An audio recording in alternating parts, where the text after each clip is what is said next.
Oke guys, assalamualaikum warahmatullahi wabarakatuh. Kembali kembali lagi di channel SWL Geng Official. Ini di video kali ini kita sedikit bercerita tentang pengalaman mistis ya Mas ya. Karena biasanya kita mengupload yang lucu-lucu, tapi sekarang kita akan mengupload yang mistis. Karena apa?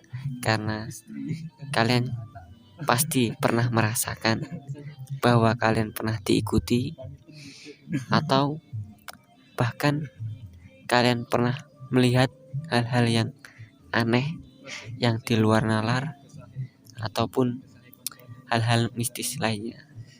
Ya kan kita kadang ada yang bilang jangan percaya sama hal-hal yang gitu. Cuma kalau saya pribadi ya pernah di apa ya pemojone dideni ya. Oke. Nah itu pernah. Jadi ya, tapi kalau dari pengalaman saya emang banyak. Kan ini sedikit cerita. Saya dari mbah saya itu mbah saya punya 16 cucu. Nah, 16 cucu ya ada yang bisa merasakan hal-hal yang mistis. Itu. Cuma kalau saya itu sering ditampaki aja sama makhluk halus. Mungkin yang cerita Mas Ahmad dulu. Nanti kameramennya saya suruh ke sini juga, jadi biar bertiga. Ini tadi kita, oh iya nanti ada vlognya yang apa? Kemah. Ini kita sedang camping di atas masjid. Ini ada waktu longgar, saya sempatkan untuk ngobrol mistis. Oke. Cerita mistis. Pakai bahasa Jawa apa bahasa Indonesia Mas? Terserah aja. Jawa apa Indonesia? Jawa ya. Oke, Wong Kediri Jawa. Jawa. Kita pakai bahasa Jawa. Ya, suasananya sebelum kita lanjut, monggo Mas kameramen silahkan merapat ke sini. Jadi biar enak bertiga. Kameranya ben los, ben mati dewe, monggo. Goleng sik. Gini bos.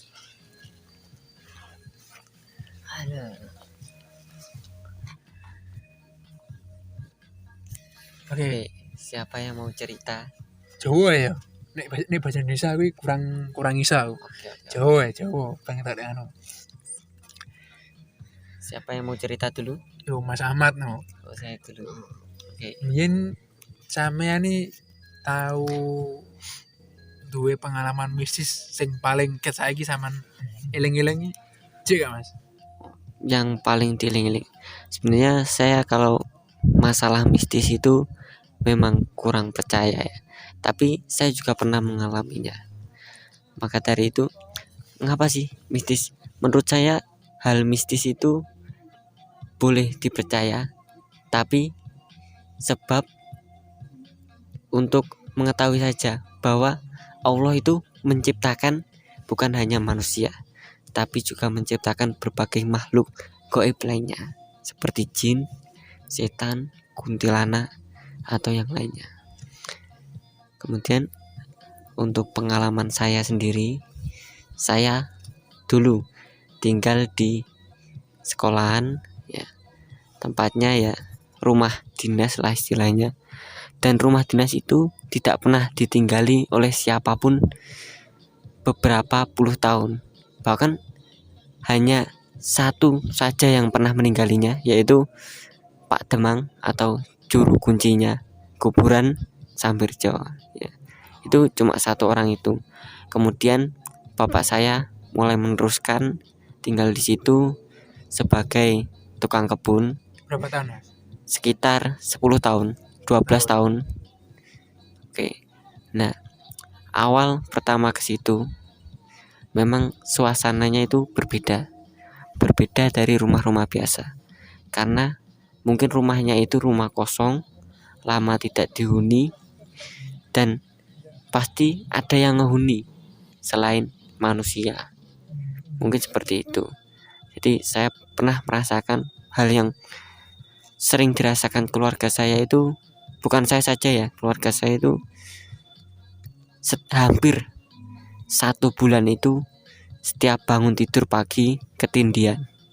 Ya mungkin ketindihan itu menurut faktor dokter Ya faktor itu wong pinter lah. orang pintar itu ya emang ada faktor di fase-fase tidur. Tapi menurut saya itu terlalu beda karena itu bisa setiap hari. Maksudnya ketindihan itu bisa setiap hari dan itu bisa bergerak ketika kita sudah bisa bicara. Karena yang pernah saya alami ketindihan itu gak bisa bicara. Kalau nek sampean tahu nggak di istilahnya dipetui lah. Jadi ada sosok yang menampakkan diri atau suara dalam bentuk suara atau Kalau sosok saya jujur belum pernah. belum pernah. Tapi kalau suara dodok rumah itu sering banget dulu. Kalau Sekitar pengalaman saya itu sekitar yang sering-sering itu hampir 1 tahun itu sering. Cuma nggak setiap hari sih. sering. Mungkin malam-malam tertentu saya nggak tahu. Cuma sering dodok dan ketika dibuka sama ibu saya nggak ada orang. Itu yang sering kalau dari segi suara. Kemudian setelah jauh-jauh hari, kemudian sekolahan mulai membangun gamelan, tempat gamelan.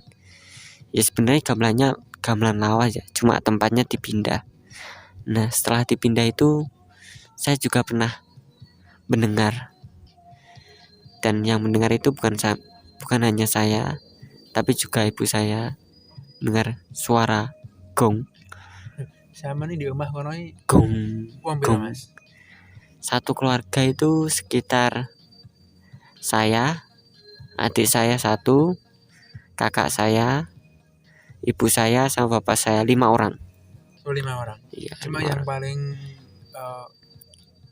yang paling sering mengesankan itu sing di saya- gamelan ki, Mang. kalau Sing gamelan paling itu mengerikan.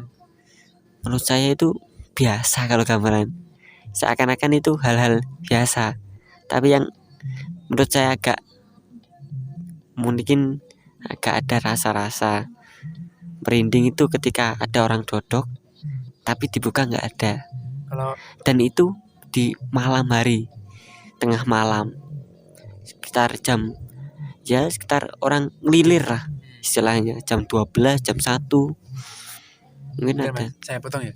Kalau bukan saya itu pernah sedikit mendapatkan cerita. Ya kan saya dulu pernah juga di SD yang Mas-Sama tinggali. Jadi yang Mas-Sama tinggali itu juga SD saya juga. Saya pernah suka di situ. Kalau dari cerita itu sebelum Mas-Sama tinggal di situ kan ada juru kunci ya. Iya. Sebelumnya keluarga sama nek kono.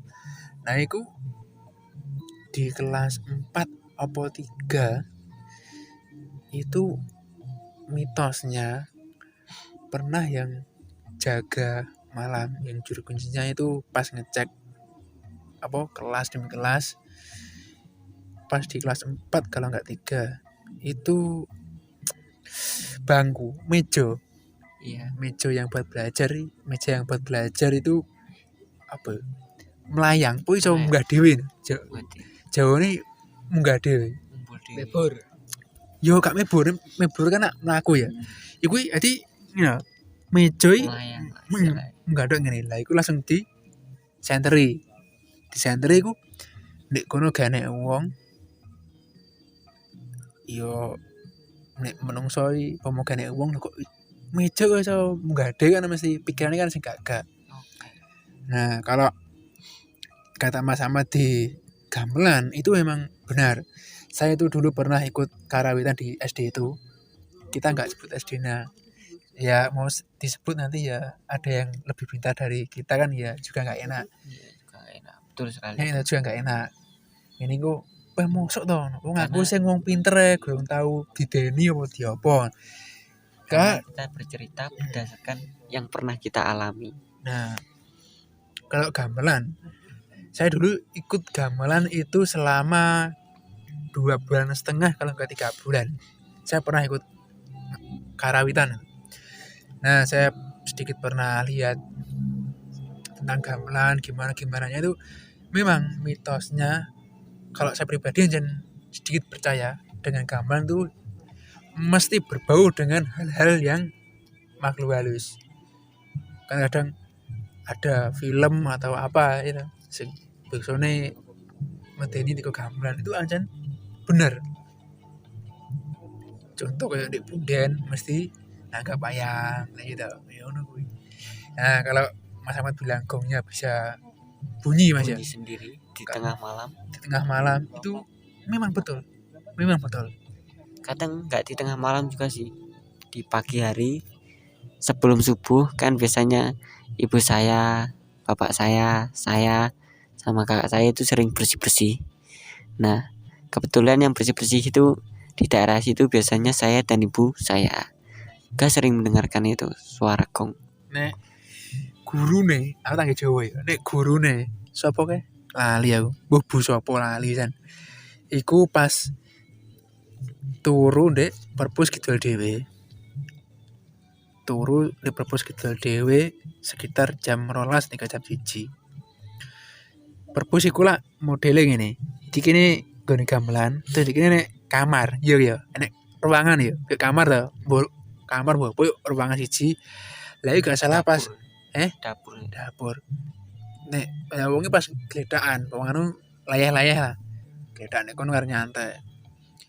Lawang posisi lawang kalau nggak salah posisi dikunci. Lawang pintu depan. Karena pintu depannya modelnya lah. Bukan ayo pasti kunci. Itu kalau nggak salah dari ceritanya itu pintu iku ngunci dhewe apa dodoki nah. Ibu jauh jerit gurune. Akhirnya langsung enek salah siji guru marani tiko ini apa? Sopo sing wani? Kalau nggak salah dikunci ya, dikunci. Terus sopo sing wani ngunci? Lah kene mung lah cacah yo di kono kabeh. Ngomongi gurune sing marani iku mang. Akhirnya ditelusuri anjen makhluk halus. Iku awan. Iku pas kalau nggak iku jedinge biyen nek kamar mandi lawas kuwi sing di pojokan. Oke ya itu. Iku iki ije anjenan. Wong pas kemah tahu to. Kemah sekitar habis Isya. Habis Isya kalau nggak salah. Iku enak sing arep itu jerit kesurupan. Terus tipe enek guru sing iso ndelok yo kok makhluk halus lah.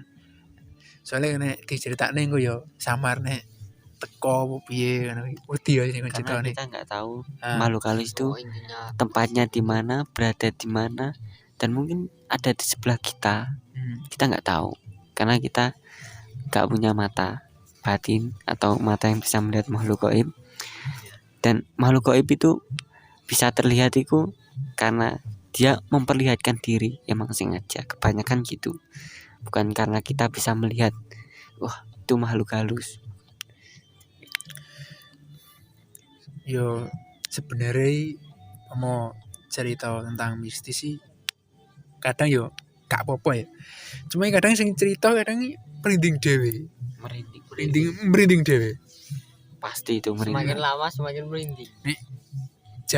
Katanya orang-orang yang punya ilmu apa gitu, kalau makhluk seperti itu kita omongin apa jawane nek demit nek dirasani ki biasanya teko tanpa diundang jareke krasa. Dadi makhluk halus ya duwe rasa ya jenenge kayak duwe ati ya rasa apa jareke ngono. Kalau saya enggak ya saya banyak pengalaman mistis, cuma saya nggak bisa sedikit cerita banyak soalnya malu. Aku itu paranormal itu apa itu? Iya sama, saya Sama juga ya. karena kami bercerita hanya berdasarkan yang pernah kami alami Nah. saja. nggak bisa banyak, cuma sedikit aja. Ada tambahan Mas Akil? Kalau saya sendiri ya sebenarnya saya juga pernah kayak seperti diganggu lah intinya, ya bukan diganggu ya, Dijailin. ya seperti dijailin. Cuma saya nggak berani ngomong di sini ya karena kami ini sedang berada di mana Mas? Atas masjid. Atas masjid dah. Saya pernah dijaili di sekitar sini ya. Jadi Ya nggak di berani sebelah timur sana. Dekat lah. Jadi nggak berani. Iya, nggak berani. Nanti intinya mereka dengar, Iya. kemudian kita diganggu lagi.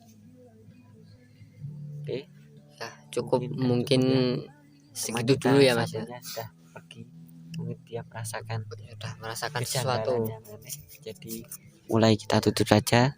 Cukup, Sekian, mungkin sekian cukup. video kali ini. Mohon maaf jika ada kesalahan kesalahan kata. kata. Mohon maaf ya sebesar-besarnya. Wassalamualaikum warahmatullahi Warahmatullahi wabarakatuh. wabarakatuh.